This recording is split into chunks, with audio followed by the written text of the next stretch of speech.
I'm Heather Healy reporting in your neighborhood of Waco. Have you noticed, because I have, rent prices going up, and I'm a renter here in Waco, so I dove deep to see where that money is going.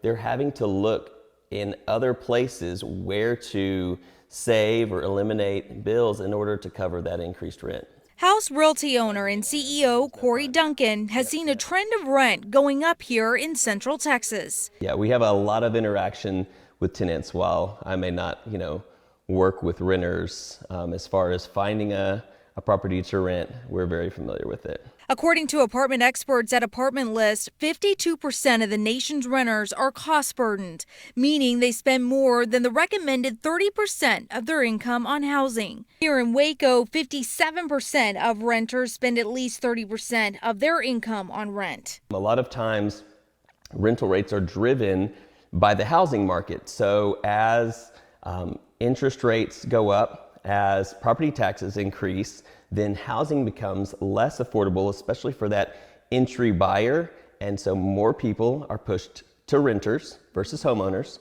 And as we know, with a fairly fixed supply and a higher demand, you're going to get an increased price. Higher demand, higher the rent. So what can area renters do to make sure they're not paying through the roof? I went to the expert. The winter is the time when we see higher occupancy in the rental market, or sorry, higher vacancies in the rental market.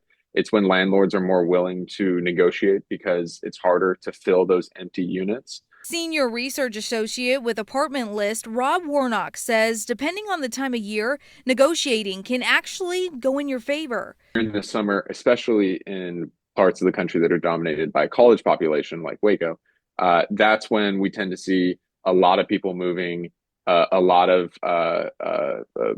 high occupancy rates, and that's when rent prices tend to go up faster. So no matter what time of year you're looking to rent, Warnock says what's key to making sure you're not spending an arm and a leg. My advice is come prepared with information about your housing market, be willing to negotiate, and if you have the flexibility, trying to do it over the holiday season, and winter is really your best bet for finding a good deal. Both Duncan and Warnock are optimistic within the next few months, when a new president comes in, that renting prices and housing prices will come down. Reporting here in Waco, I'm Heather Healy.